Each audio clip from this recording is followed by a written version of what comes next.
Rain hammered San Francisco like a punishment, not a season. The downpour had started 3 hours ago and showed no signs of mercy. Water cascaded down the windows of the Black Crown, the upscale nightclub that served as Marcus Kane's legitimate front in South Bay. Inside, the bass from the dance floor below thrummed through the walls like a second heartbeat. But up here on the 3rd floor, in the private office where real business happened, the only sound was rain against glass, and the shallow breathing of a man who knew he was about to die. Marcus Kane sat behind his mahogany desk, watching the scene unfold with the patience of a predator who had already caught his prey. At 37, he wore power like a second skin. His charcoal suit cost more than most people's monthly rent. His dark eyes held no warmth, no sympathy, nothing but cold calculation. The man kneeling on the Persian rug was Tommy Fitzgerald, 42, father of 3, and as of 6 hours ago, a confirmed traitor. "Please," Tommy whispered, blood dripping from his split lip. "I can explain." Marcus didn't respond. He simply looked at Derek Martinez, his right-hand man, who stood by the door like a statue carved from stone. Derek was 42, ex-Special Forces, built like a tank, and utterly loyal. He'd been with Marcus for 15 years. He knew the look in his boss's eyes. "Take him to the warehouse," Marcus said quietly. "Make sure he understands the cost of betrayal." 2 men in black dragged Tommy away. His pleas echoed down the hallway until a door slammed shut and silenced them. Marcus turned back to the rain-streaked window, flexing his fingers. Another mess cleaned. Another example made. This was his life. This was his empire. Built on fear, maintained by violence, and lonely as a grave. Derek cleared his throat. "Boss, there's something else." Marcus didn't turn around. "What?" "Ryan Sullivan, the mechanic who owes us 200 grand. Derek paused. "He was in a car accident tonight. Hit and run on Highway 101. He's at Oakland General, in a coma. Doctors say he might not wake up." Marcus processed this information without emotion. Ryan Sullivan was a small fish, a desperate man who'd borrowed money to pay his dead wife's hospital bills. He'd been making payments, slowly, painfully, but payments nonetheless. Now he was dying, and $200,000 was about to evaporate. "Find out what he has left," Marcus ordered. "Property, vehicles, anything. I want every cent recovered. And if there's nothing," Marcus finally turned, his expression carved from ice. "There's always something. People like Sullivan always have something they're hiding. Find it." Derek nodded and turned to leave, but stopped when his phone buzzed. He glanced at the screen, frowned, then looked at Marcus. "What now?" Marcus asked. "Security at the back entrance. They say there's a kid, a little girl. She's asking for you by name."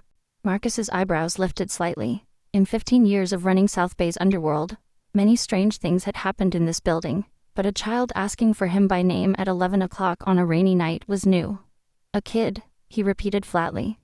6, maybe 7 years old, alone, soaking wet. Derek's voice held an unusual note of uncertainty. "She says she's here to pay her father's debt."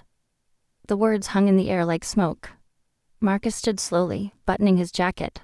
"Bring her up." 3 minutes later, the office door opened, and Marcus Kane found himself face to face with the most unexpected visitor he'd ever received. She was small, barely 4 feet tall, with tangled brown curls plastered to her pale face. Her green eyes, too large for her thin features, stared up at him without blinking. She wore a faded pink dress that had seen better days, sneakers with holes in the toes, and clutched a ragged teddy bear missing one eye. Water dripped from every inch of her, pooling on the expensive rug. She was shivering violently, her lips tinged blue from cold, but her voice, when she spoke, was steady, practiced, the voice of a child who had rehearsed these words 100 times on a 3-mile walk through the storm. "My name is Emma Sullivan," she said, lifting her chin with a dignity that seemed impossible for someone her size. "I'm looking for Mr. Marcus Kane. I'm here to pay my daddy's debt." The room went completely still. Derek stared. The 2 guards by the door exchanged glances. Even the rain seemed to pause, holding its breath. Marcus looked down at this tiny, dripping creature, who had walked through a storm to find the most dangerous man in South Bay. This child who should have been terrified, who should have been crying, who should have been anywhere but here. Instead, she stood straight, holding her one-eyed bear like a shield, waiting for his response. For the first time in longer than he could remember, Marcus Kane had absolutely no idea what to say. The silence stretched like a wire about to snap. Marcus studied the girl the way he studied everyone who entered this room, searching for the angle, the deception, the hidden threat. But there was nothing hidden about Emma Sullivan. She was exactly what she appeared to be. A 6-year-old child, soaked to the bone, standing in the office of a crime lord, offering to work off a debt she couldn't possibly understand. "Get her a towel," Marcus ordered without looking at Derek, and closed the door. Derek hesitated for half a second. An eternity in their world, then disappeared. The guards followed, leaving Marcus alone with the girl. Emma hadn't moved. Water continued to drip from her dress, her hair, her hair, forming a small lake on the marble floor. She watched Marcus with those unsettling green eyes, waiting, patient, as if she had all the time in the world. "Sit down," Marcus said, gesturing to the leather chair across from his desk. She shook her head. "I'll get the chair wet, sir. I can stand." "Sir." She called him sir. Not mister, not by his name, but sir. Like she was addressing a teacher or a judge, like she'd been taught to show respect to people who held power over her life. Marcus sat down instead, bringing himself closer to her eye level. It was a technique he used in negotiations, making the other party feel less threatened. He'd never used it on a child before. "How did you get here, Emma?" She recited the answer like a memorized speech. "I found the address in Daddy's papers, the ones he keeps in the kitchen drawer. There was a card with this place's name and your name on it. I walked." "You walked?" Marcus repeated. "In this storm, at night, alone." "Yes, sir. It took a long time. The streets were dark and the rain made it hard to see." She paused, then added as if it were important. "I was careful. I looked both ways at every crossing, just like Mommy taught me." Something shifted in Marcus's chest. He ignored it. "Your mother, where is she?" "Heaven." Emma said the words simply, without drama, the way children speak of things they've been forced to accept too young. "She went there 2 years ago. She was sick for a long time, and then she wasn't sick anymore, and then she was gone." Derek returned with a thick towel. Marcus took it and held it out to Emma. She accepted it carefully, wrapping it around her shoulders but not letting go of the bear. "The bear is wet too," Marcus observed. "Mr. Buttons doesn't mind. He's been through worse." She clutched it tighter, and Marcus noticed for the first time the careful stitching along its seams. The patches where fabric had been replaced, the missing eye that had been covered with a hand-sewn X of black thread. Someone had loved that bear. Someone had fixed it again and again, refusing to let it fall apart. "Your father," Marcus said slowly. "He told you about me?" "Daddy said you're an important man. He said you helped us when nobody else would." Emma's voice wavered slightly for the first time. "He said he owed you money and he was working very hard to pay it back. But now he's hurt. The hospital called our neighbor, and she told me Daddy had an accident. She wanted to call the police, but I said I had to come here first." Marcus leaned forward. "Why?" "Because the debt." Emma looked at him as if he were being slow. "Daddy always said a Sullivan pays what they owe. He can't work now, so I have to work instead. You're 6 years old. I can wash dishes. I can sweep floors. I can be very quiet and not bother anyone." She listed her skills like a job applicant, desperate and earnest. "I'm small, but I'm strong. Daddy says I'm the strongest person he knows." Marcus stared at her. In 30 years of life in the underworld, he had seen desperate people do desperate things. He had seen men beg, women cry, families torn apart by debt and violence, but he had never seen anything like this. A child, offering herself as payment. A child, who should be in bed, safe and warm, instead standing in a monster's office, negotiating for her father's life. He reached for his phone. "I'm calling the police. They'll take you somewhere safe." The change was instantaneous.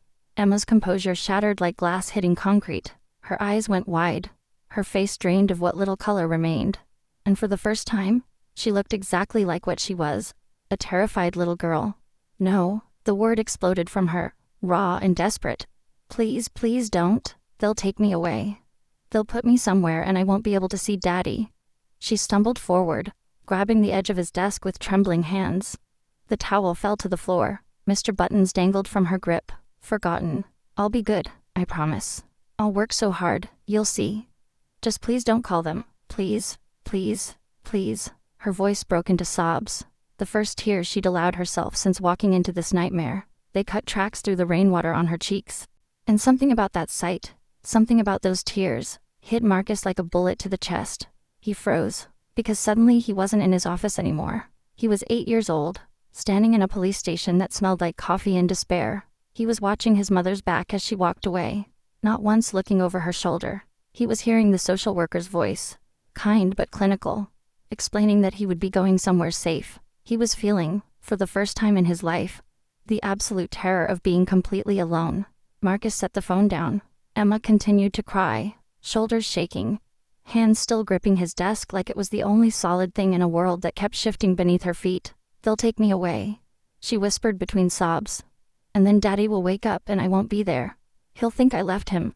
He'll think I didn't love him enough to stay." Marcus said nothing. He couldn't, because in that moment, looking at this broken, brave, impossible child, he saw something he hadn't seen in nearly 3 decades. He saw himself. Derek's voice cut through the silence like a blade. "Boss, we need to call the cops. This isn't our problem." He stood in the doorway, arms crossed, wearing the expression of a man who had seen too much in his 42 years to be surprised by anything. But even Derek looked unsettled. Children didn't belong in this world. Children were the one line even hardened criminals hesitated to cross. "She's a liability," Derek continued, his voice low. "If someone finds out we've got a kid here, if anyone talks, this becomes a mess we can't clean up." Marcus heard the words, but they seemed to come from very far away. He was looking at Emma. She had stopped crying. The tears had dried on her cheeks, leaving pale tracks through the grime. She stood exactly where she had been, one hand still touching his desk, the other clutching Mr. Buttons so tightly the bear's remaining eye seemed ready to pop off. She was trying to be brave again. He could see it in the way she straightened her spine, the way she lifted her chin, the way she pressed her lips together to stop them from trembling. But her lips were blue, actually blue, not just pale, but tinged with the color of cold that had settled too deep into small bones. Her dress clung to her thin frame, and Marcus could count her ribs through the wet fabric. She was 6 years old. She had walked 3 miles through a November storm, and she was standing here, in the office of a man who had ordered beatings and worse, trying not to shiver because she thought showing weakness might get her sent away. "There's no one coming for you, son. We'll find you a nice family. You'll see." The memory hit Marcus without warning. He was 8 years old, sitting on a plastic chair in a fluorescent-lit room that smelled like industrial cleaner and broken promises. A social worker with tired eyes was explaining that his mother wasn't coming back, that she had signed papers, that he belonged to the state now. He remembered looking at the door, waiting, believing, with the desperate faith of a child, that she would change her mind, that she would burst through that door and scoop him up and say it was all a mistake. She never came. The door never opened, and something inside 8-year-old Marcus Kane had died that night, replaced by something harder, colder, something that would eventually become the man standing in this office. "Boss?" Derek's voice pulled him back. Marcus blinked. The memory receded, but its echo remained, throbbing like an old wound. He looked at Emma again, at her blue lips, at her shaking hands, at the bear she held like a lifeline. "She stays tonight." Derek's mouth fell open. "What?" I said she stays. Marcus's voice was ice, brooking no argument. "One night. We figure out what to do in the morning." "Boss, with all due respect, this is insane. We can't just keep a kid here like she's a stray dog." "I'm not keeping her." Marcus's jaw tightened. "The father owes me $200,000. If he wakes up, I need leverage." The girl is leverage. It was a lie. They both knew it was a lie, but Derek was smart enough not to say so. "Fine." Derek's tone suggested it was anything but fine. "What do you want me to do?" "Find out everything about Ryan Sullivan. Assets, debts, relatives, friends. I want to know what kind of man borrows money from me, and then almost dies before paying it back." Marcus paused. "And find out about the accident. Something about it doesn't sit right." Derek nodded once and left, closing the door harder than necessary. Marcus turned back to Emma. She hadn't moved, but something in her expression had changed. Hope. Small and fragile and barely there, but hope nonetheless. "Come with me," Marcus said. He led her through a side door and up a narrow staircase to the 4th floor, where a small apartment served as his occasional retreat. 1 bedroom, 1 bathroom, a kitchenette, and a living area with a leather couch. Spartan and impersonal, like everything else in his life. Emma looked around with wide eyes but said nothing. Marcus disappeared into the bedroom and returned with one of his dress shirts. It would be absurdly large on her, but it was dry. "Change into this," he said, holding it out. "Bathrooms through that door." She took the shirt carefully, as if it were made of glass. "Thank you, sir." "Stop calling me sir." She nodded but didn't ask what to call him instead. While she changed, Marcus called down to the club's kitchen and ordered food. 20 minutes later, a tray arrived, A club sandwich, fries, and a glass of milk. Simple fare. Nothing fancy. Emma emerged from the bathroom swimming in his shirt. The hem nearly touched her ankles. She had tried to smooth down her wet hair with her fingers, and she carried Mr. Buttons under one arm, the bear's fur sticking up in damp clumps. She looked ridiculous. She looked heartbreaking. Marcus pointed to the small table where the food waited. Eat. Emma approached the tray slowly, almost reverently. She climbed onto the chair, tucked Mr. Buttons beside her, and stared at the sandwich as if she'd never seen so much food in one place. Then she began to eat, not wolfing it down, like Marcus expected, not grabbing with both hands and stuffing her face. No. She ate slowly, deliberately. She took small bites, chewed carefully, and swallowed before taking another. She broke the sandwich into pieces and ate the smallest piece first, as though rationing. Marcus recognized that behavior. He'd seen it in shelters, in foster homes, in the faces of children who had learned that food wasn't guaranteed, that what was given could be taken away. Emma ate exactly half the sandwich. Then she wrapped the other half in the napkin and pushed it aside.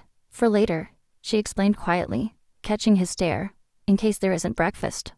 Something cracked inside Marcus's chest, a small fissure in the ice he had built around himself over 30 years. He turned away before she could see his expression. There will be breakfast, he said, his voice rougher than intended.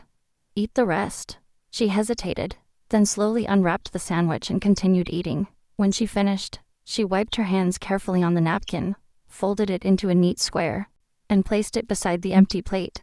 Then she looked up at Marcus, with those enormous green eyes. Thank you for the food, she said. I'll work very hard to pay it back. I can wash dishes. I can sweep floors. I can fold laundry and make beds, and be very, very quiet. She paused, then added, as if it were her greatest selling point. You won't even know I'm here. Marcus stared at her. 6 years old, offering to be invisible, promising silence and labor in exchange for shelter. Speaking like a servant, not a child. What kind of life had she lived to learn this? What kind of world had taught her that her value was measured in chores completed and noise not made? Go to sleep, Marcus said flatly. The couch pulls out. There are blankets in the closet. Emma nodded, slid off the chair, and padded toward the couch. She pulled out the bed herself, a task that should have been too heavy for her small arms. She found the blankets, made the bed with military precision, and climbed under the covers with Mr. Buttons pressed against her chest. Marcus watched from the doorway, unable to look away. Good night, Mr. Kane, Emma whispered into the darkness. I promise I'll be good. Then she closed her eyes. Within minutes, her breathing slowed. The exhaustion of her journey, the weight of her fear, the relief of temporary safety, all of it pulled her under. Marcus stood there for a long time, watching this strange, brave, broken child sleep in his apartment. This child who had walked through hell to find him. This child who looked at a monster and saw someone who might help. He didn't know what he was doing. He didn't know why he hadn't called the police. He didn't know what tomorrow would bring. But for the first time in 29 years, Marcus Kane remembered what it felt like to be small and scared, and utterly alone. And he found that he couldn't walk away. Marcus woke on the leather couch in his office, neck stiff, still wearing yesterday's suit. He hadn't meant to fall asleep. After leaving Emma in the apartment upstairs, he'd returned to work, answering emails, reviewing reports, pretending nothing unusual had happened. But exhaustion had claimed him somewhere around 3 a.m. Now morning light filtered through the rain-streaked windows. The storm had passed, leaving behind gray skies and wet streets. His first thought was the girl. Marcus climbed the stairs quickly, unsure what he expected to find. An empty apartment perhaps, a child who had slipped away in the night, returning to whatever broken life she'd come from.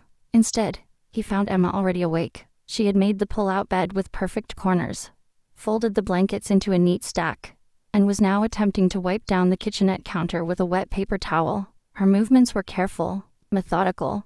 She worked like someone who had cleaned houses before. Despite being barely tall enough to reach the counter, she turned when she heard him, eyes widening briefly before settling into that strange, practiced calm. Good morning, Mr. Kane. I cleaned up. I hope that's okay. Before Marcus could respond, his phone buzzed. Derek, come to my office, Marcus said to Emma. Now. She followed without question, Mr. Buttons tucked under her arm. Derek was waiting when they arrived, a folder in his hands and shadows under his eyes. He'd been up all night. Ryan Sullivan, Derek began, spreading papers across the desk. 32 years old. Mechanic at a shop in the Mission District. Wife was Sarah Sullivan, elementary school teacher. Died of leukemia 2 years ago. Marcus listened, watching Emma from the corner of his eye. She sat in the same chair as last night, feet dangling above the floor, face expressionless. Hospital bills destroyed them. Derek continued. Sullivan took out loans everywhere. Banks, credit unions. Then us when nobody else would lend. 200 grand to cover the final treatments. Treatment failed anyway. Assets? None. They rent a 1-bedroom apartment. He owns a 12-year-old Honda worth maybe 3 grand. That's it. Derek paused. He's been working double shifts for 18 months. Mechanic by day, warehouse loading by night. Every spare dollar went to us. Marcus processed this. Ryan Sullivan wasn't a deadbeat. He wasn't a con artist. He was a desperate man who had borrowed money to save his dying wife and failed. The accident, Marcus said. What do you have? Derek's expression darkened. Hit and run. Someone ran him off the road on his way to the night shift. No witnesses, no cameras. But the tire marks suggest it wasn't random. Someone targeted him? Looks like it. Marcus's jaw tightened. That changed things. Family? Anyone who could take the girl? Derek shook her head. Both parents were only children. Grandparents all dead. The neighbor who watches Emma sometimes is 73 and on a fixed income. There's nobody. The words hung heavy in the air. Nobody. Emma had nobody. Marcus looked at her. She was staring at her feet, pretending not to listen. But her small hands gripped Mr. Button's so tightly the bear's stuffing bulged. So, Derek said carefully, she's worthless. Financially speaking, no leverage, no assets, nothing to recover. We should call child services and be done with it. Marcus didn't answer.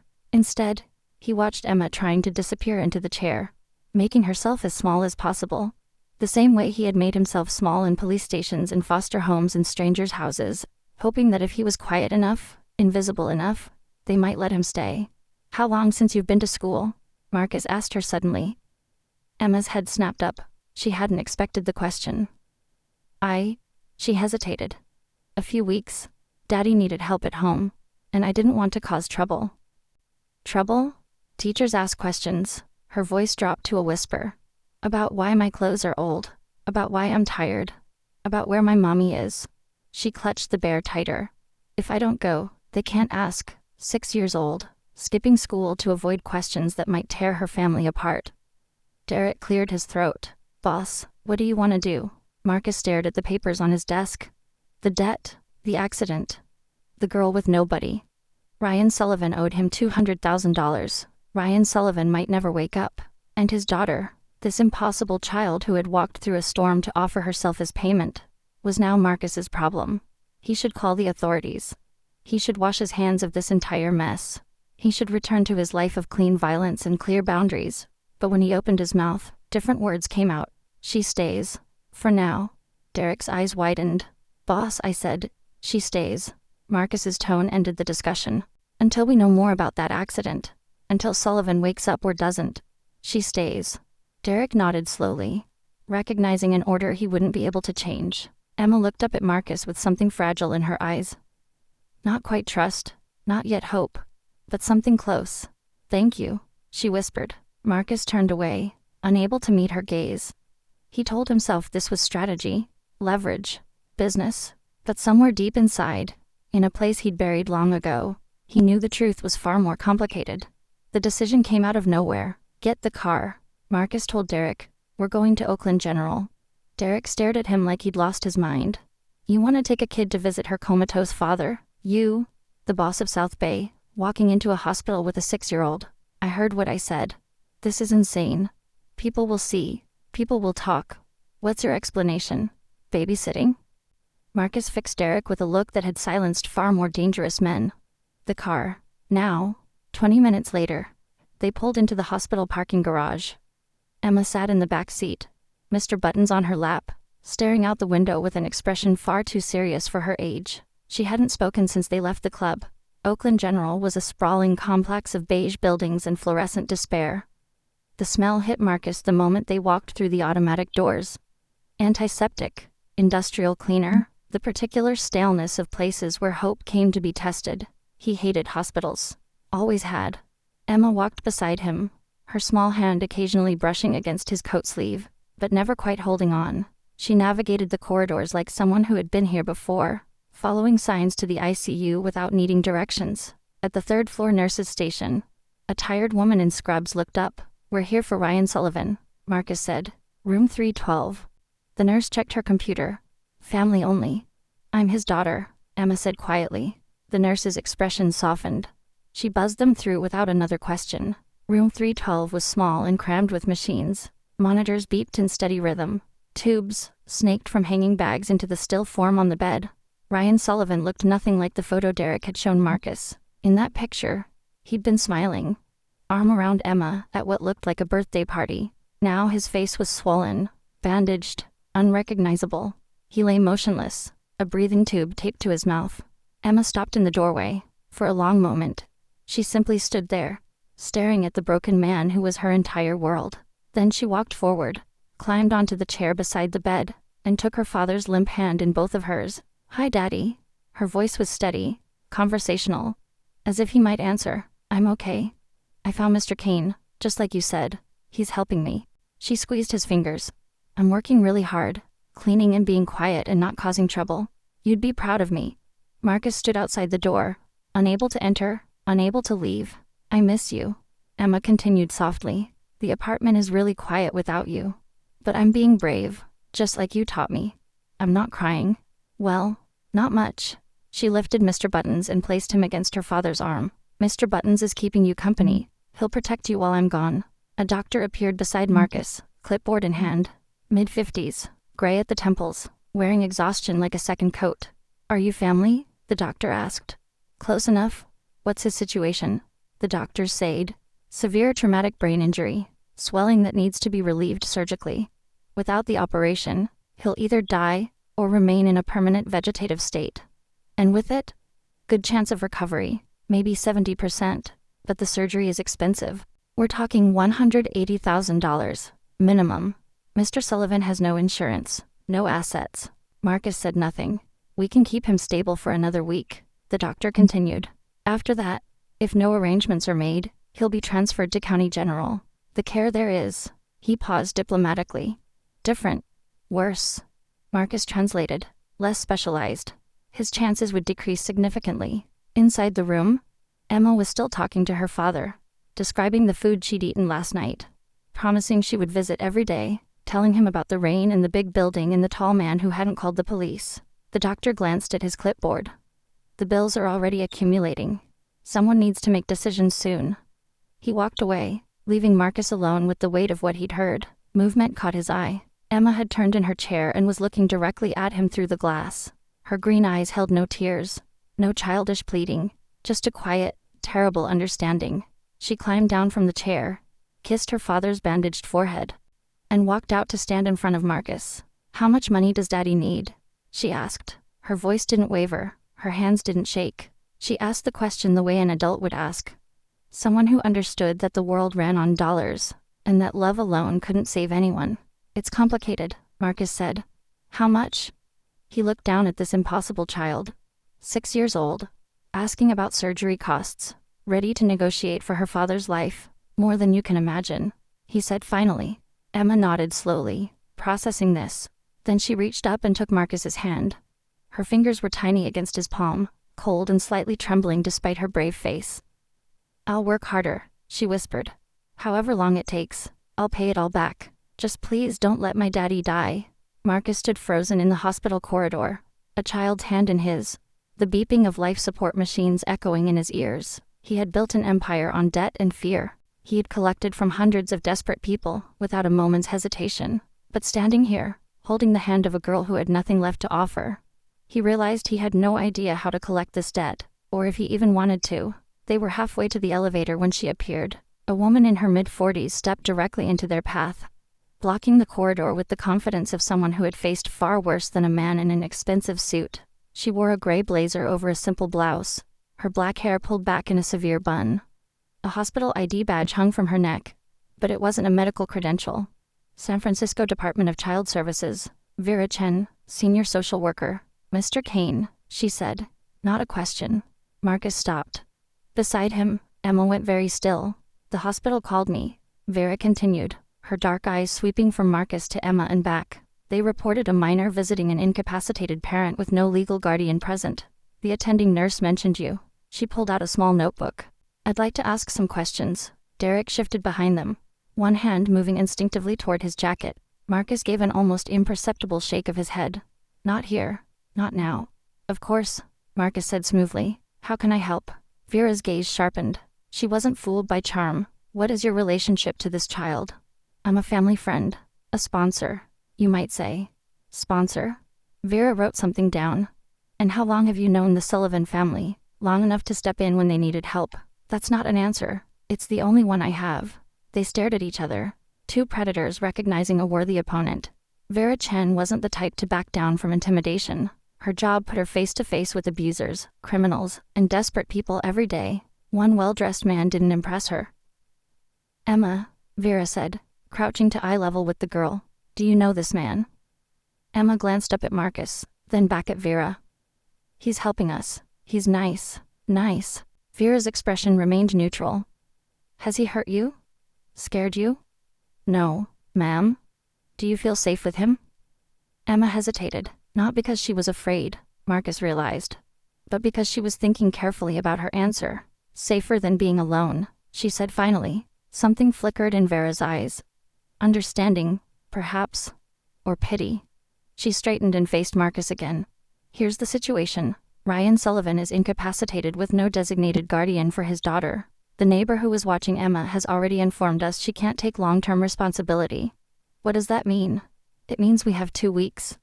Vera's voice hardened.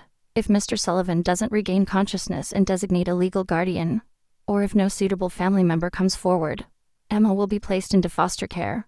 The words dropped like stones. Foster care. Behind Marcus, Emma made a small sound.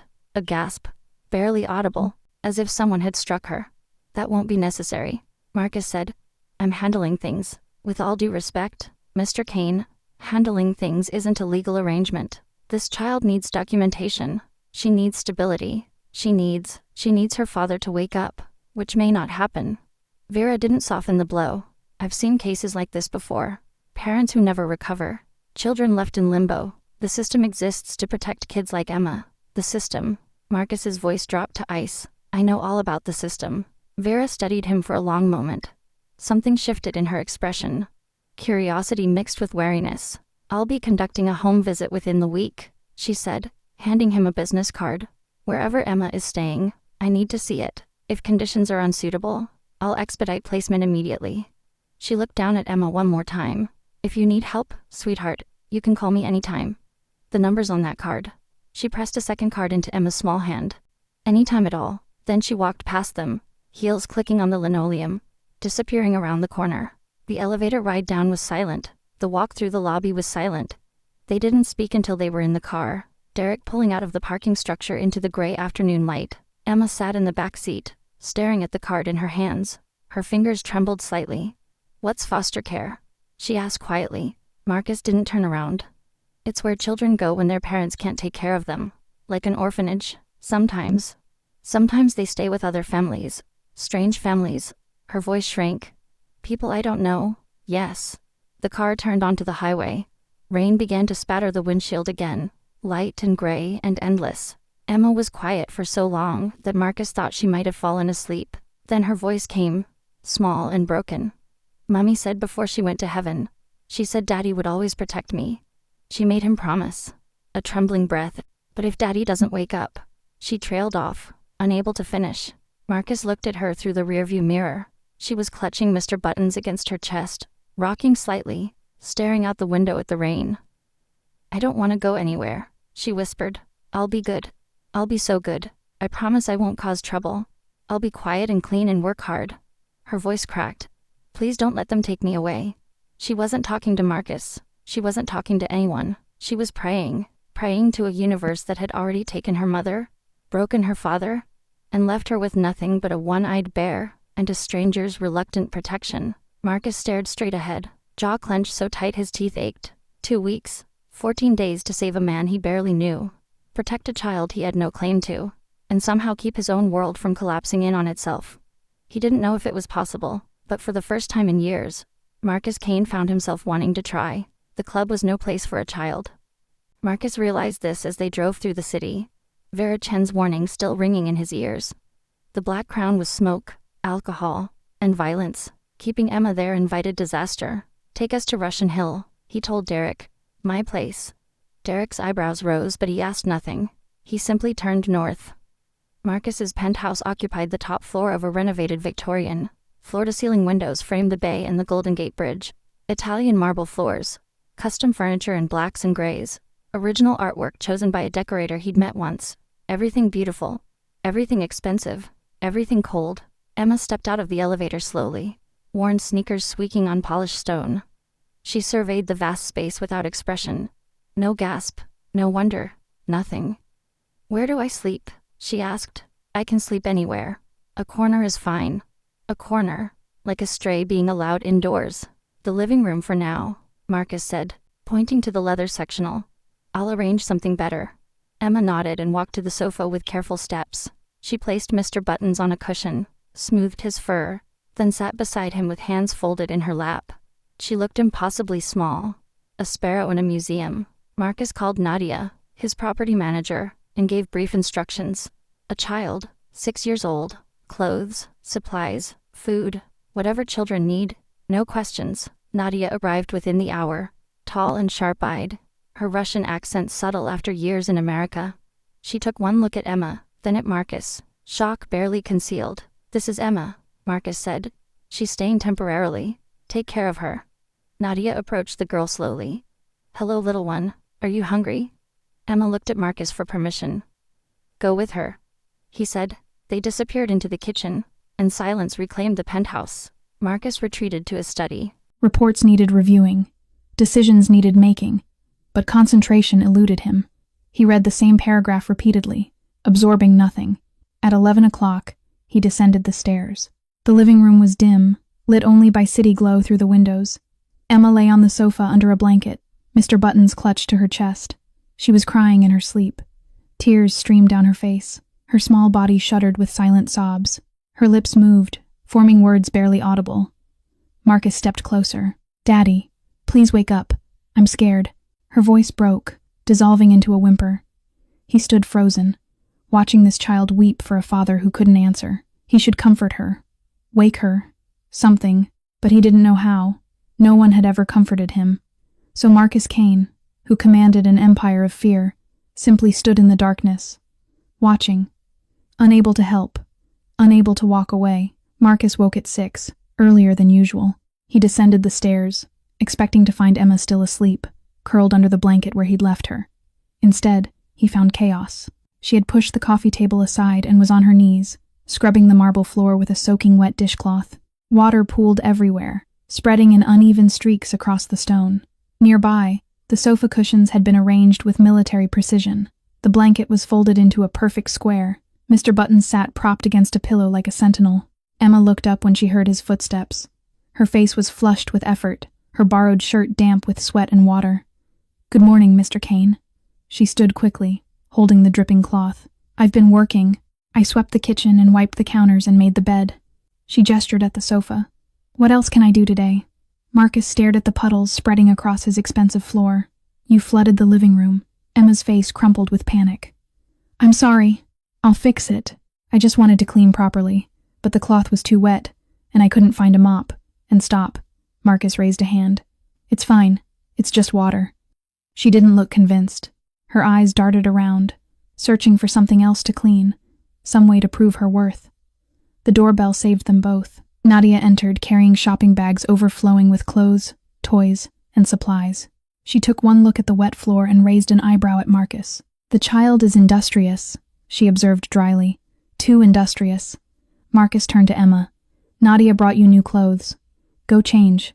But Emma didn't move toward the bags. Instead, she shook her head firmly. I can't take those. Why not? Because I haven't earned them. Her chin lifted with stubborn pride. Daddy said we don't take charity. We work for what we get. Nadia glanced at Marcus, clearly expecting him to handle this. He wished he knew how. Emma, he crouched to her level, ignoring the water seeping into his pants. You're 6 years old. You don't owe anyone anything.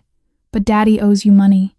Her green eyes were steady, logical, and Daddy can't work now, so I have to work instead.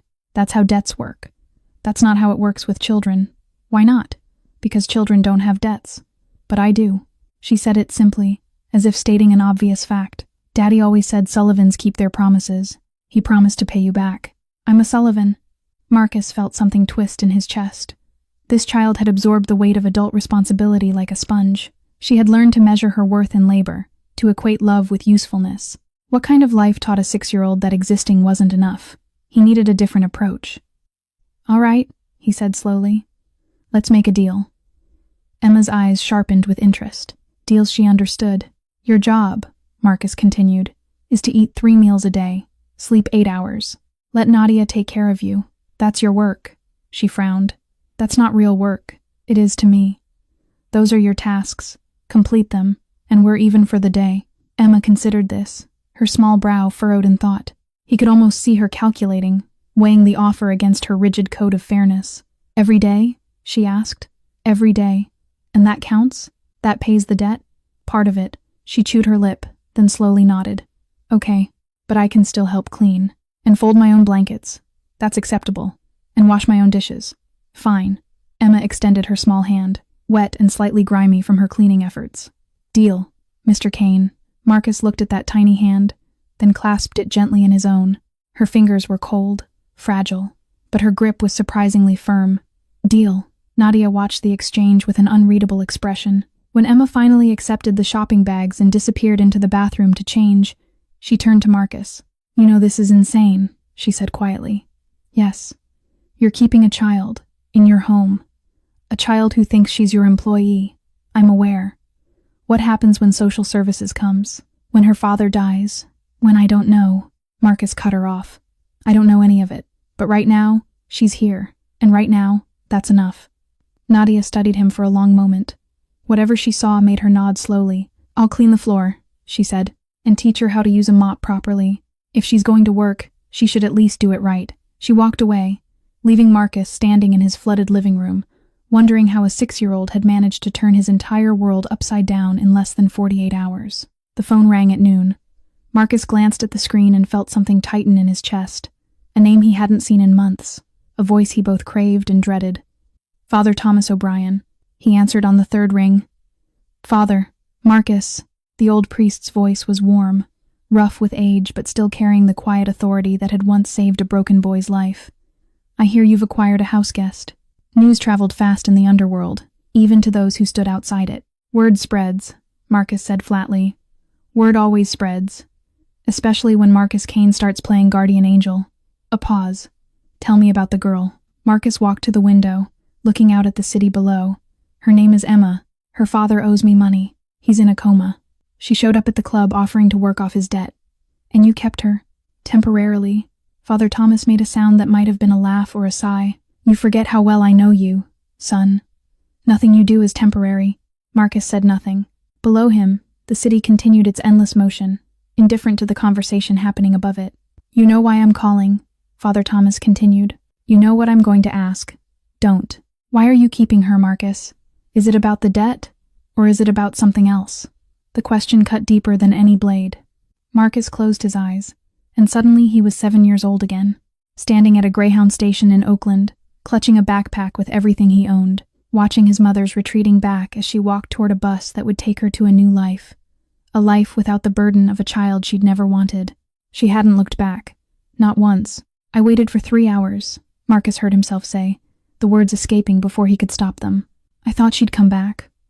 I thought it was a mistake. I know. 6 foster homes in 7 years. The 3rd one. They locked me in a closet when I misbehaved. The 5th one. The father used his belt. Marcus's voice hardened. I learned to be invisible, to not need anything from anyone. And then you ran away. And then I found you.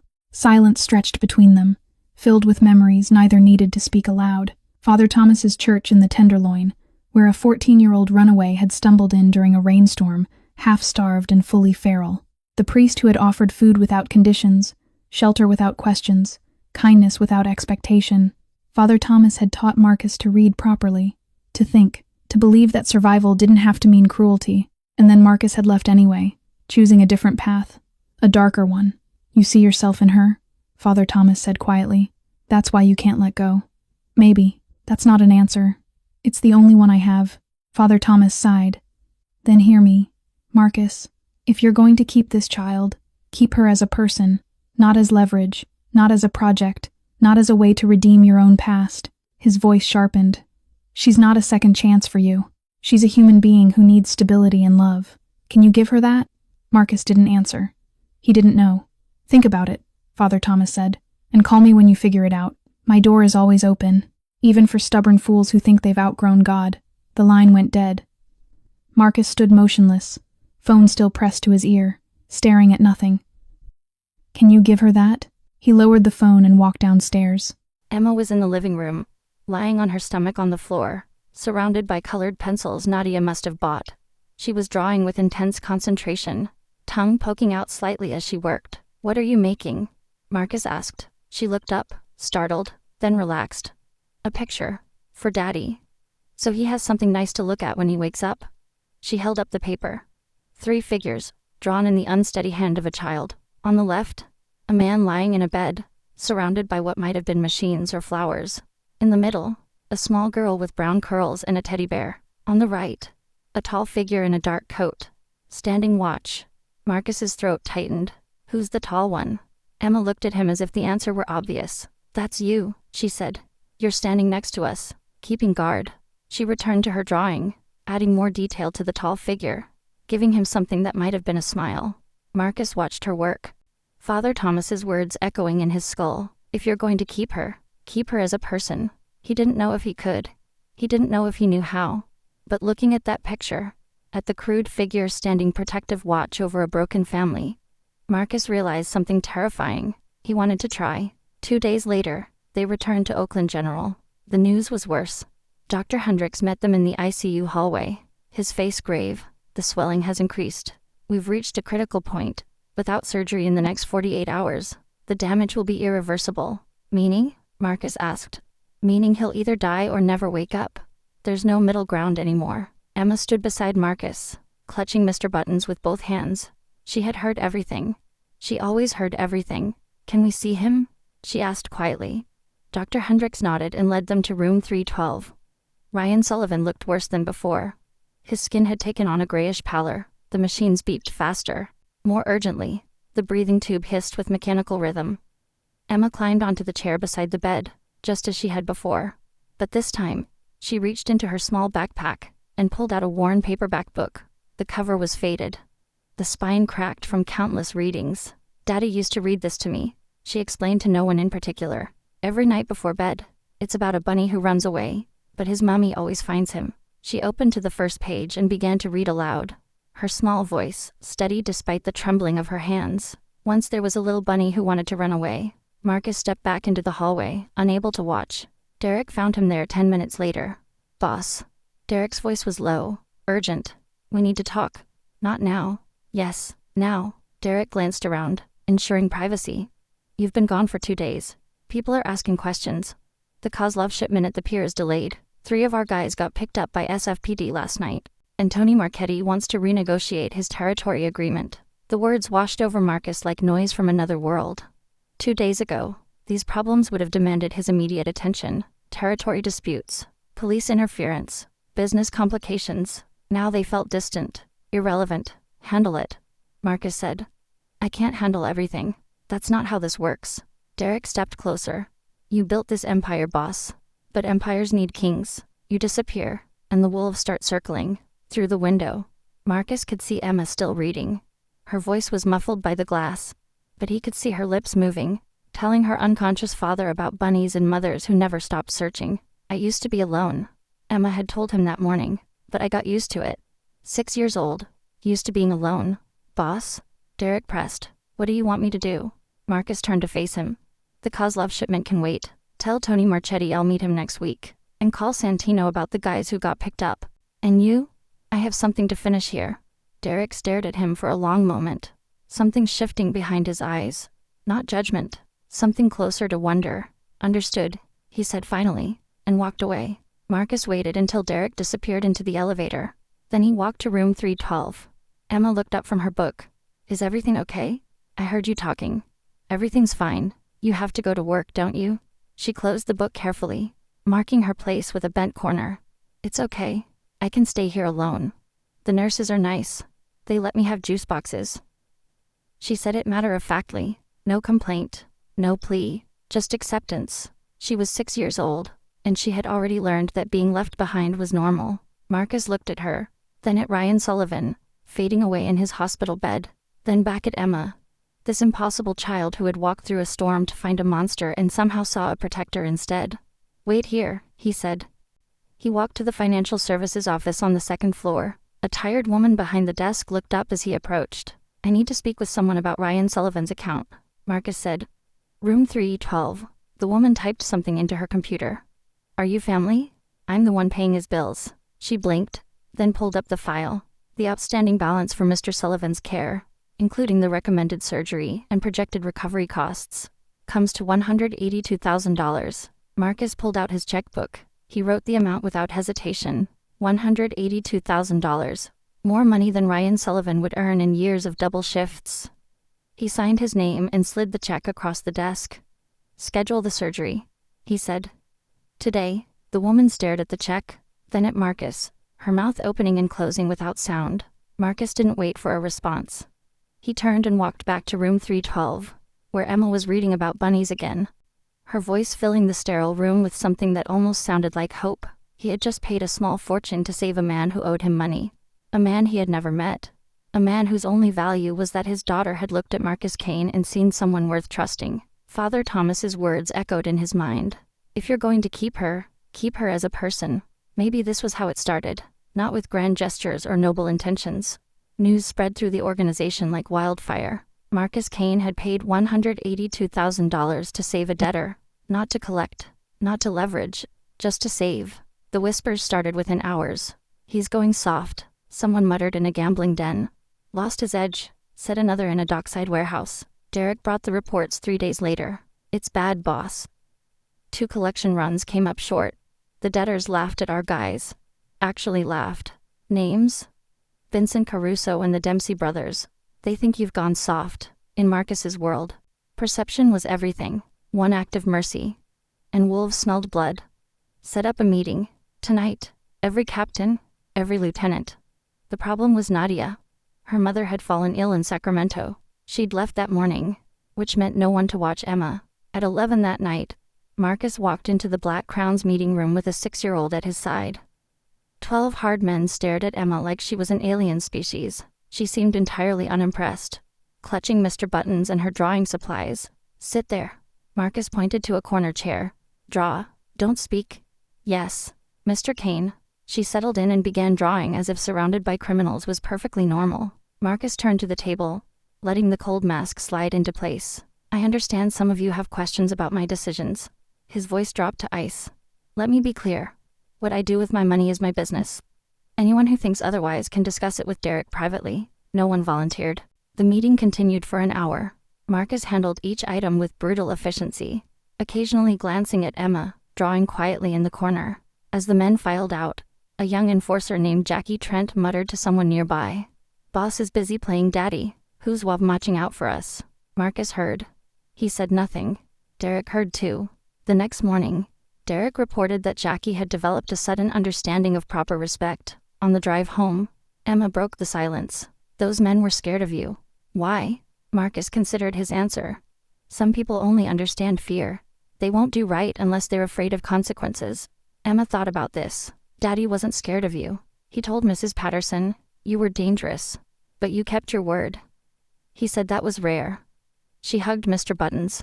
"He said people who keep promises are better than people who just seem nice. Because nice is easy. Promises are hard." Marcus's hands tightened on the wheel. A debtor's trust. A child's faith. An empire of fear. Somehow, they had all collided. And Marcus no longer knew which mattered most. Just one decision at a time. The surgery was scheduled for 7 in the morning. Marcus and Emma arrived at Oakland General at 6. The city still dark. The hospital corridors quiet except for the soft footsteps of night shift nurses ending their rounds. Emma hadn't slept. Marcus knew because he hadn't either. He'd heard her moving around the penthouse at 3 a.m., then found her sitting by the window, Mr. Buttons in her lap, staring at the city lights. "What if he doesn't wake up?" she had whispered. Marcus hadn't answered. He didn't have one. Now they sat in the surgical waiting room, side by side on plastic chairs. Emma's legs dangled above the floor, too short to reach. She held Mr. Buttons with both hands, squeezing him rhythmically. A self-soothing habit Marcus had come to recognize. The surgery will take about 6 hours, Dr. Hendricks had explained. We'll send updates when we can. 6 hours. An eternity. Emma was unnaturally calm. No fidgeting. No crying. She sat perfectly still, watching the double doors through which they had wheeled her father. When Mommy was sick, she said quietly, I cried all the time. Every day. Daddy said I had to be strong. He said crying didn't help, that we had to be brave for Mommy. Marcus looked at her. You were 4 years old. Almost 5. She corrected him automatically. Daddy said big girls don't cry, so I stopped. Something cold settled in Marcus's chest. A 4-year-old, taught to suppress her grief. A child, trained to swallow pain because the adults around her were drowning in their own. Your mother, Marcus said carefully. What was she like? Emma's expression softened. She was a teacher, kindergarten. She loved kids. A small smile flickered across her face. She used to sing to me, every night, and we made cookies on Saturdays, chocolate chip. They were always a little burnt, but Daddy said that's what made them special. And Mr. Buttons? Emma lifted the bear, studying his worn face. Mommy gave him to me the day before she went to heaven. She said he would protect me when she couldn't. Her voice dropped. I've kept him safe ever since. Marcus thought of his own childhood. The things he had lost. The people who had left. He'd had nothing to hold on to. No object infused with love. No talisman against the darkness. This child had a one-eyed bear. It wasn't much, but it was something. Hours passed. At noon, a nurse brought juice and crackers.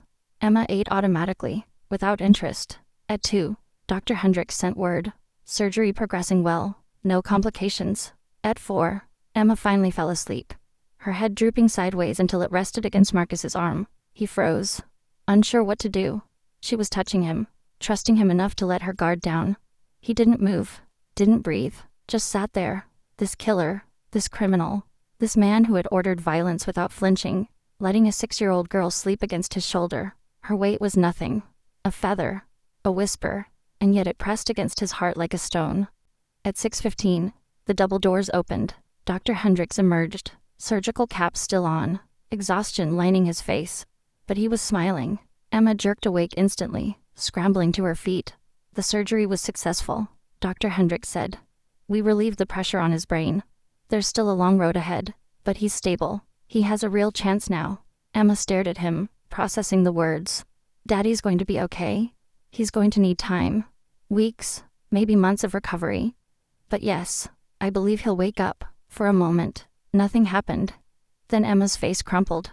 The tears came suddenly, violently, as if a dam had broken inside her. She sobbed with her whole body, shoulders shaking, hands clutching Mr. Buttons so tight his stuffing bulged. But these weren't tears of grief.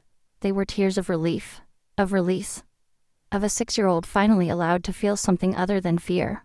Marcus stood frozen, watching her cry. Then, without thinking, he crouched down and did something he had never done in his adult life. He opened his arms.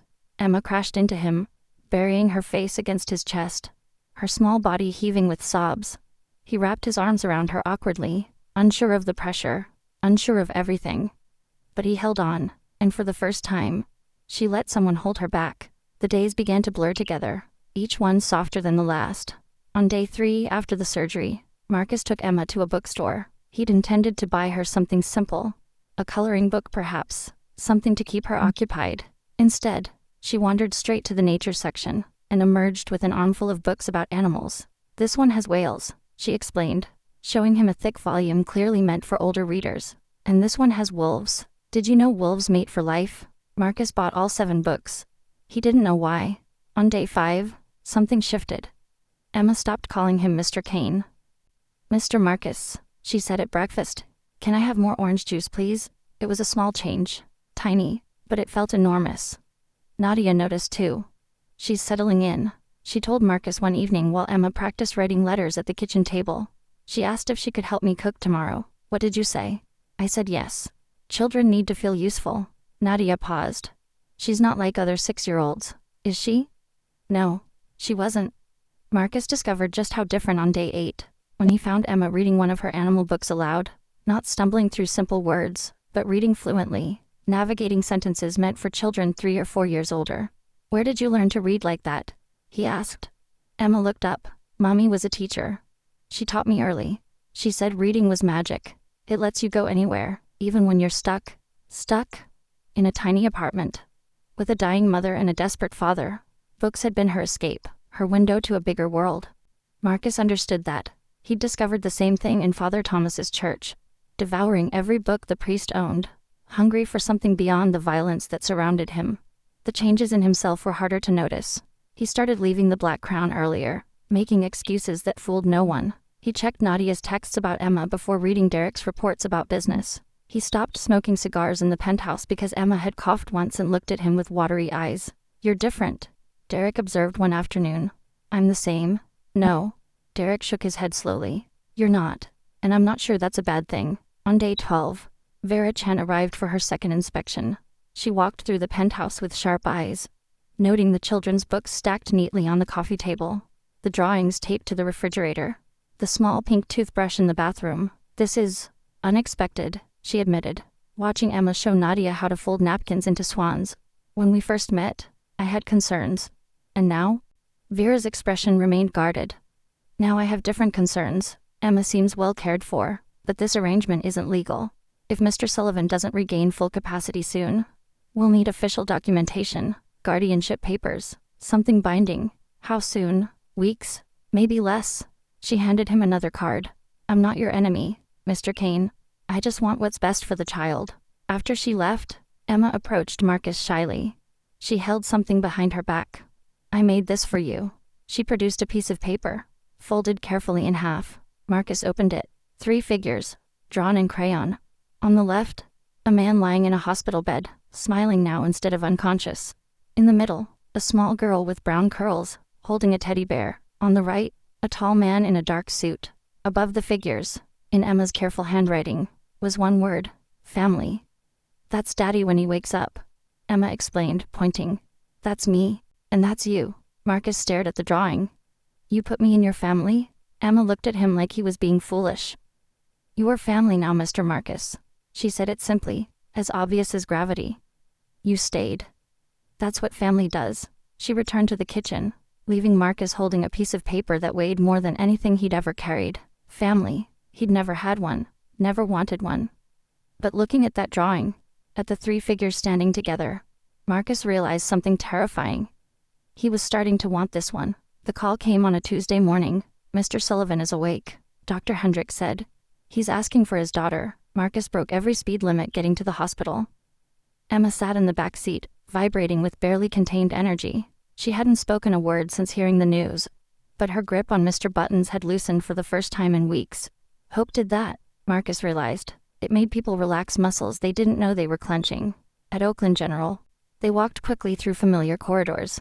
Emma's small feet almost running, Marcus's longer strides keeping pace. Room 312. The door was open. Ryan Sullivan was sitting up in bed, pale and thin, dark circles under his eyes, but alive, awake, present. Daddy! Emma launched herself across the room like a missile. She scrambled onto the bed and threw her arms around her father's neck, burying her face against his hospital gown. And then she cried, not the controlled tears Marcus had seen before, not the silent weeping of a child trained to suppress emotion. These were loud, messy, unrestrained sobs. The tears of a 6-year-old finally allowed to be 6 years old. I was so scared, she wailed. I thought you were going to leave like Mommy. I thought I was going to be alone forever. Ryan held her tight, his own tears streaming down hollow cheeks. I'm here, baby. I'm right here. I'm not going anywhere. Marcus stood in the doorway, watching. Father and daughter, reunited, complete. He felt something twist in his chest. Relief, yes, but also something else. Something that felt uncomfortably like loss. He stepped back into the hallway, giving them privacy. 20 minutes later, Nadia arrived. She gently coaxed Emma away with promises of hot chocolate from the cafeteria. Emma went reluctantly, looking back at her father every few steps. When they were gone, Marcus entered the room. Ryan Sullivan looked up. His eyes, though tired, were sharp, aware. He recognized Marcus immediately. So you're the one, Ryan said quietly. Marcus Kane, you know who I am. I know exactly who you are. Ryan's voice held no fear, only exhaustion and something like resignation. You're here to collect. I understand. But I don't have anything left. The accident took everything. Marcus pulled a chair closer to the bed and sat down. I'm not here to collect. Ryan frowned. Then why? I'm here to tell you the debt is cleared. All of it. The 200,000. Gone. Silence. Ryan stared at him, waiting for the catch. The condition. The threat hidden beneath generous words. I don't understand. He said finally. Men like you don't forgive debts. They don't? Marcus met his eyes. But this is different. Why? What makes me special? Not you. Your daughter. Marcus told him everything. The rainy night. The knock at the door. The 6-year-old girl offering to work off her father's debt. The 3-mile walk through the storm. The weeks that followed. As he spoke, Ryan's expression shifted. Confusion gave way to disbelief. Disbelief gave way to horror. Horror gave way to something that shattered whatever composure he had left. He began to cry. She walked to you? He whispered. My baby walked through a storm to find a monster. Marcus finished. Yes, she did. And she offered to work. Ryan's voice cracked. She offered to pay my debt. She's 6 years old. She's remarkable. Ryan covered his face with his hands, shoulders shaking. I failed her. I failed her so completely. She should never have had to do that. She should never have known about any of it. Marcus waited. When Ryan finally looked up, his eyes were red but steady. Why did you help her? Help us. You could have called the police, turned her over to the system. Why didn't you? Marcus considered the question. The honest answer was complicated, layered. Tangled up in memories of bus stations and foster homes and a priest who had offered kindness without conditions. Someone helped me once, he said finally. When I had nothing. When I was no one. Consider this me paying a different kind of debt. Ryan absorbed this. Then he tried to sit up straighter, wincing at the effort. I'll pay you back, he said. Every cent. The surgery, the bills, everything. It might take years, but I'll do it. Marcus stood. The first thing you need to do is get healthy. Your daughter needs her father. Everything else can wait. He turned to leave. Mr. Kane. Marcus stopped at the door. Thank you. Ryan's voice was rough with emotion. For saving my life. For protecting my daughter. For being better than your reputation. Marcus didn't turn around. Get some rest, Mr. Sullivan. Emma will want to see you again soon. He walked out, leaving behind a father who had just learned how brave his daughter truly was, and carrying with him the weight of a debt that had nothing to do with money. The wolves smelled blood. While Marcus had been focused on Emma and Ryan, his enemies had been watching, waiting, circling. Viktor Kozlov, the man who had controlled North Bay for 15 years, saw opportunity in Marcus's distraction. Derek delivered the news at the Black Crown, his face grim. 2 of our locations hit last night, the warehouse on 3rd Street and the card room in the Mission. One of our guys took a bullet. He'll live, but the message is clear. Kozlov, his people, they're testing us, seeing how much they can take before you respond. Marcus stood at the window, watching rain streak down the glass. A month ago, he would have already planned retaliation. Blood for blood. The only language their world understood. Now he had Emma sleeping in his penthouse. Ryan recovering in a hospital bed. Double security at the penthouse. Marcus ordered. And put eyes on Oakland General. Ryan Sullivan's room. Around the clock. Derek nodded but hesitated. Boss, people are asking questions. They want to know why we're protecting a debtor's family like they're royalty. Tell them it's none of their concern. I can tell them anything. Doesn't mean they'll believe it. The additional guards appeared that evening. 2 men stationed outside the penthouse. 2 more in the building lobby. They wore dark suits and carried concealed weapons. Emma noticed immediately. Mr. Marcus. She stood in the living room doorway. Mr. Buttons clutched against her chest. Who are those men outside? The ones in black. Marcus considered lying. Softening the truth. Protecting her from the ugliness of his world. But Emma had walked through a storm to find him. She deserved honesty. They're here to keep you safe. Her eyes widened slightly. Safe from what? From anyone who might want to hurt you? Does someone want to hurt me? Marcus knelt to her level, meeting her gaze directly. There are people who want to hurt me. And I won't let them use you to do it. Emma processed this with that strange, adult calmness she sometimes displayed. Then her expression shifted, a shadow crossing her face. Daddy's accident, she said slowly. Was that because of you? The question hit Marcus like a physical blow. He wanted to say no. Wanted to deny any connection. But Derek's investigation had uncovered disturbing possibilities. The hit and run that nearly killed Ryan Sullivan had happened the same week Marcus's collectors had been pressuring debtors more aggressively. Kozlov's people had been stirring trouble, creating chaos, looking for weaknesses to exploit. Ryan Sullivan, a man who owed Marcus money, made a perfect target. I don't know, Marcus admitted. The words tasted like ash. Maybe. Emma stared at him. For a terrible moment, Marcus waited for fear to enter her eyes, for her to pull away, to realize she had trusted a monster who brought destruction to everyone around him. Instead, she stepped forward and took his hand. It's not your fault, she said quietly. Bad people do bad things. That doesn't make it your fault. Emma, Daddy always said we can't control what other people do. We can only control what we do. She squeezed his fingers. You're keeping us safe now. That's what matters. Marcus looked at this child who had seen too much, lost too much, and somehow still found it in herself to offer comfort to a man drowning in guilt. He didn't deserve her forgiveness, but he would spend whatever time he had left earning it. That night, he made calls, gathered information, began planning not just defense, but something bigger, something that might finally end the cycle of violence. Kozlov wanted a war. Marcus was going to give him something far worse, an ending. The choice haunted Marcus through sleepless nights. Stay with Emma and Ryan, and his enemies would eventually find them. The attack on the penthouse was just the beginning. Kozlov wouldn't stop. Others would follow. In his world, loved ones were leverage, targets, casualties waiting to happen.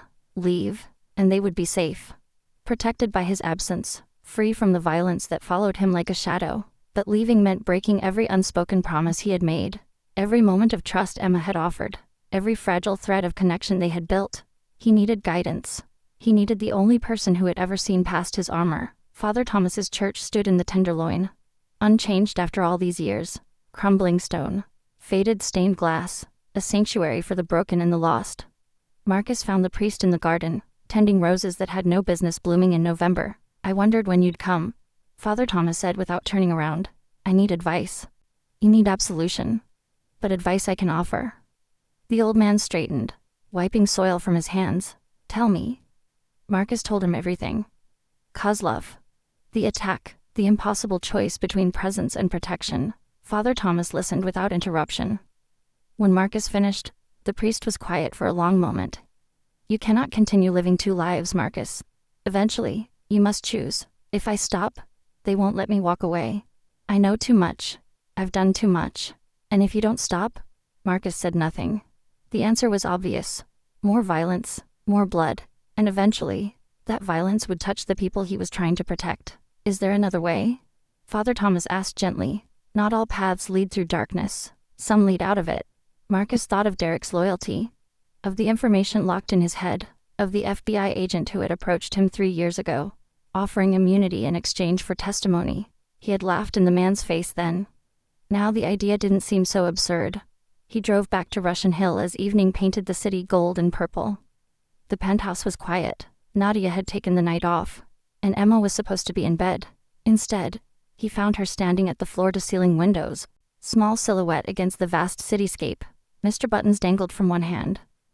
You should be sleeping, Marcus said. Emma didn't turn around. I was waiting for you. He walked over and stood beside her. Below them, San Francisco glittered like scattered diamonds. Mr. Marcus. Her voice was soft. Do you ever wish you were someone else? The question cut deeper than any blade. Every day, he admitted.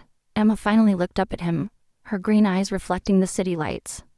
I don't want you to be someone else, she said. I just want you to be you. But happy, she said it so simply, as if happiness were something you could choose, something you could reach for and hold. Why do you think I'm not happy? Because you look at me and Daddy like you're saying goodbye. Even when you're right here. She reached over and took his hand with her small fingers. You don't have to say goodbye, Mr. Marcus. You can just stay. Marcus looked down at their joined hands, her tiny fingers wrapped around his. Trusting. Certain. It's complicated, he said. Grown-ups always say that. Emma squeezed his hand. But it's not. Either you stay or you go. And I want you to stay. She released him and padded toward her room, Mr. Buttons trailing behind her. At the doorway, she turned. Good night, Mr. Marcus. I hope you figure it out. Then she was gone. Marcus stood at the window for a long time, staring at the city he had conquered through fear and blood. Then he pulled out his phone and scrolled through old contacts until he found a number he had never expected to dial. Special Agent Robert Chen, FBI. The phone rang twice before a cautious voice answered. This is Agent Chen. The This is Marcus Kane. A pause. 3 years ago, you made me an offer. I want to know if it's still on the table. Silence on the other end. Then, I'm listening. For the first time in 20 years, Marcus Kane began to consider a different kind of future. The negotiations took 3 days. Marcus met Agent Chen in a neutral location, a coffee shop in Berkeley where neither of them was known. They spoke in careful circles at first, each testing the other's sincerity. By the third meeting, the terms were clear. Marcus would provide comprehensive testimony against Viktor Kozlov and his entire network. Names, locations, financial records, enough to dismantle an empire that had poisoned San Francisco's underworld for 2 decades. In exchange, Marcus, Ryan, and Emma would enter witness protection. New identities, new city, new lives. This is everything you've built, Agent Chen said, sliding a folder across the table. You're giving it all up. I'm trading it, Marcus corrected, for something better. He signed the preliminary documents that night. Derek was the only one Marcus told. They stood in the office at the Black Crown, the same room where everything had started. Outside, the club pulsed with music and laughter, oblivious to the earthquake about to reshape its foundations. You're sure about this? Derek asked. His voice held no judgment, only concern. I've never been more sure of anything. This is permanent, boss. You can't undo it. You can't come back. Marcus looked around the office, the mahogany desk, the leather chairs, the window overlooking his kingdom. I don't want to come back. Derek was silent for a long moment. Then he nodded slowly. What do you need from me? Keep things stable until the FBI moves. After that, you're free. Walk away. Take over. Whatever you want. You've earned the choice. Derek extended his hand. Marcus shook it. It's been an honor, Derek said quietly, serving a man who finally found something worth leaving for. The next morning, Marcus visited Ryan at the hospital. The recovery was progressing well. Ryan could sit up now, eat solid food, hold conversations without exhausting himself. The doctors spoke optimistically about discharge within the week. Marcus closed the door behind him. We need to talk, he explained the plan in broad strokes. No details about testimony or FBI involvement. Just the essential truth. They needed to leave San Francisco. All 3 of them. Soon. Ryan listened without interruption. When Marcus finished, he was quiet for a long time. You're giving up your entire life, Ryan said finally. For us, for Emma, for Emma. Ryan's eyes glistened. She looks at you, you know. The way she looks at me, like you hung the moon. Marcus shook his head. I'm not her father, no. But you're something. Ryan leaned forward despite the pain it caused. I owe you more than money, Kane. I owe you my daughter's safety, her happiness, her trust. You don't owe me anything. Maybe not. Ryan held his gaze. But Emma chose to believe in you. A 6-year-old walked through a storm because she trusted you'd be fair. Don't betray that. Whatever happens next, don't betray that. Marcus left the hospital with Ryan's words echoing in his skull. When he returned to the penthouse, Emma was waiting. She stood in the living room, hands behind her back, expression solemn. The setting sun painted her small figure in golden shadow. I have something for you, she said. She brought her hands forward. Mr. Buttons. The one-eyed bear, patched and worn and loved beyond measure. The last gift from her dying mother. The only constant companion through years of loss and fear. Emma, I can't, Mummy said. When you give someone your most important thing, it means you trust them to protect it. Emma held the bear out with both hands. I want you to have Mr. Buttons. Marcus stared at the ragged toy. Why? Because you protected me. Now I want Mr. Buttons to protect you. Her voice wavered slightly. So nothing bad happens to you either. Marcus knelt down, bringing himself to her level. He took the bear gently, as if it were made of glass. It weighed almost nothing, fabric and stuffing and thread. And yet it was heavier than any debt he had ever collected. I'll keep him safe, Marcus said, his voice rough. I promise. Emma smiled, bright and pure and trusting. I know you will. She hugged him then, her small arms wrapping around his neck, her cheek pressing against his shoulder. Marcus held Mr. Buttons in one hand, and Emma in the other. Tomorrow, everything would change. But tonight, for this one perfect moment, he had something he'd never had before. A family. Light came slowly. First, the white ceiling. Then the rhythmic beeping of machines. The antiseptic smell that Marcus had grown to hate. Oakland General. The same hospital where Ryan had fought for his life. Now Marcus lay in his own room. Tubes and wires connecting him to monitors that tracked his heartbeat. He tried to move and pain flared through his shoulder. The memories returned in fragments. Kozlov, the gunshot, Derek's voice telling him Emma was safe. Emma. He turned his head, ignoring the pain. She was there, sitting in a chair far too large for her small frame. Mr. Buttons clutched in her arms, watching him with those serious green eyes. "You're awake," she said softly. "How long?" 2 days. The doctor said you needed sleep to heal." She lifted the bear slightly. "I told Mr. Buttons you would be okay. He didn't believe me, but I knew." Marcus tried to smile. It came out as a grimace. "Mr. Buttons worries too much. That's what I said." Emma's expression flickered between relief and lingering fear. "You promised you'd find me. You kept your promise. I always keep my promises." The door opened. Ryan Sullivan walked in slowly, still weak, pushing himself forward with a wheelchair he clearly needed, but refused to sit in. "You're awake." Ryan's voice was rough. "Good." Emma wouldn't leave. "We've been taking shifts." "Shifts? Watching over you." Ryan settled into the chair beside Emma. "The way you watched over us." Before Marcus could respond, another figure appeared in the doorway. Vera Chen. She looked different today. Less suspicious, less guarded. She carried a folder under her arm and something almost like a smile touched her lips. "Mr. Kane, how are you feeling?" "Like I got shot." "That's because you did." She pulled a chair closer and sat down, opening her folder. "I have news." "Several pieces, actually." Marcus waited. "First, your cooperation with the FBI has been noted. Your criminal record won't disappear, but the charges have been significantly reduced. Community service, instead of prison time, a second chance essentially. And Kozlov, in federal custody. His organization is finished." Vera turned a page. "Second, the Witness Protection Program has approved relocation for you, Mr. Sullivan, and Emma. New identities, new city, complete protection." Emma perked up. "We're staying together?" Vera's expression softened. "That's actually the third piece of news." She looked at Ryan. "Mr. Sullivan has recovered enough to resume legal guardianship of Emma. The paperwork is ready." Ryan squeezed Emma's hand. "I'm not going anywhere, sweetheart." "But," Vera continued, her gaze shifting to Marcus, "there's a complication. The documentation requires a secondary sponsor for the witness protection file, someone to share legal responsibility during the transition." "I don't understand," Marcus said. Vera smiled fully this time. "Emma refused to sign any paperwork unless your name was included." Marcus looked at Emma. She lifted her chin defiantly. "I told her I have 2 protectors, Daddy and Mr. Marcus. I need both." Her voice wavered slightly. "Your family now. Remember?" The drawing flashed through Marcus's mind. 3 figures.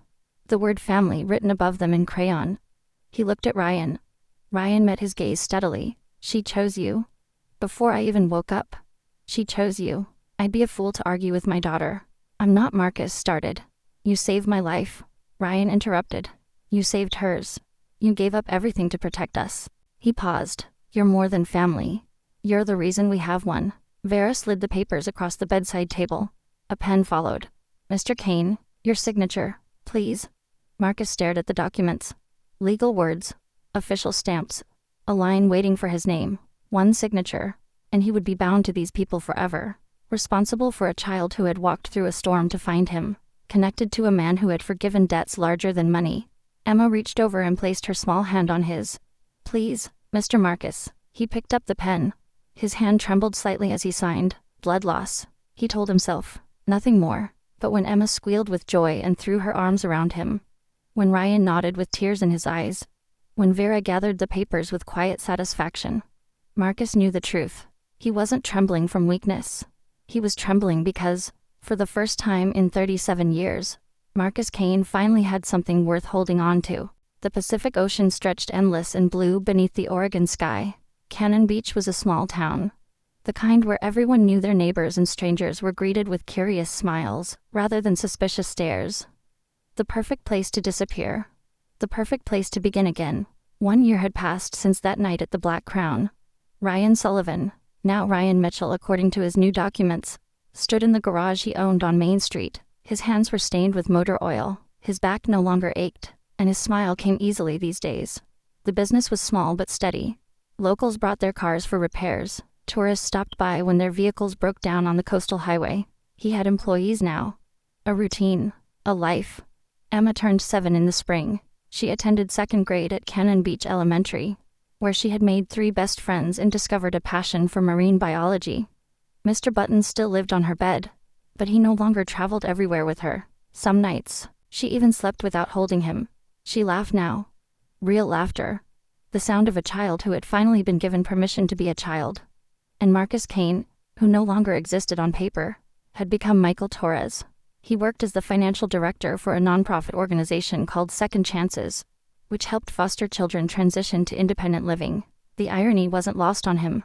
A man who had once collected debts with threats and violence now spent his days helping kids escape the system that had nearly destroyed him. Father Thomas visited in October. The old priest stood on the porch of their small coastal cottage, watching Emma build a sandcastle in the front yard. His eyes glistened with something that might have been tears. "You found it," he said quietly. "Found what?" "The thing you were looking for your whole life." Father Thomas smiled. A reason to stay. That afternoon, the 3 of them walked to the beach together. The autumn sun hung low over the water, painting everything in shades of gold and amber. Waves crashed against the shore in endless rhythm, carrying away footprints as quickly as they were made. Emma ran ahead, chasing seagulls and collecting shells. Her laughter carried back to them on the salt-tinged breeze. Ryan and Marcus sat on a driftwood log, watching her. "Do you regret it?" Ryan asked after a long silence. "Everything you gave up?" Marcus watched Emma discover a sand dollar and hold it up triumphantly, her face bright with joy. "I didn't lose anything," he said.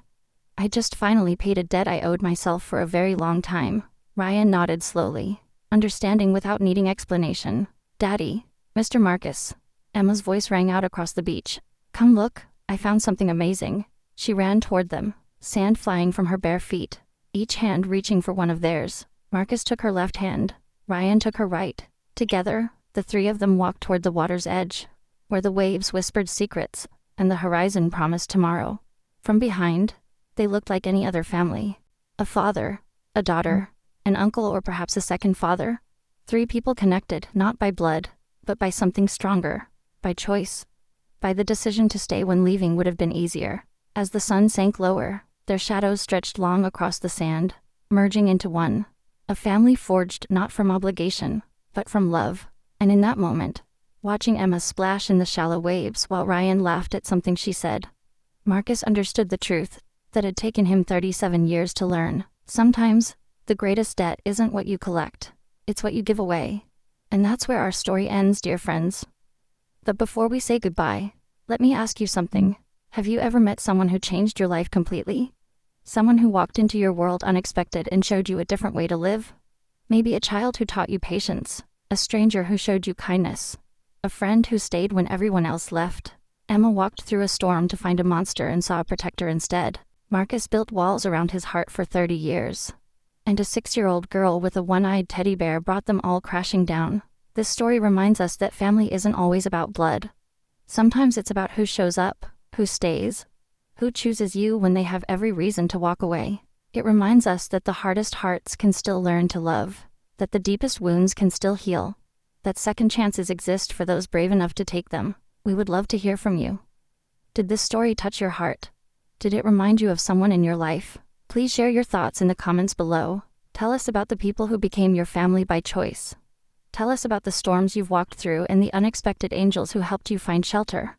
Your stories matter to us. Every comment, every share, every moment you spend with us makes this journey worthwhile. If this video moved you, please consider subscribing to our channel and hitting that notification bell so you never miss a new story. Give us a thumbs up if you felt something real today. Share this video with someone who needs to hear that it's never too late to change, never too late to love, never too late to become the person you were always meant to be. We upload new stories every day.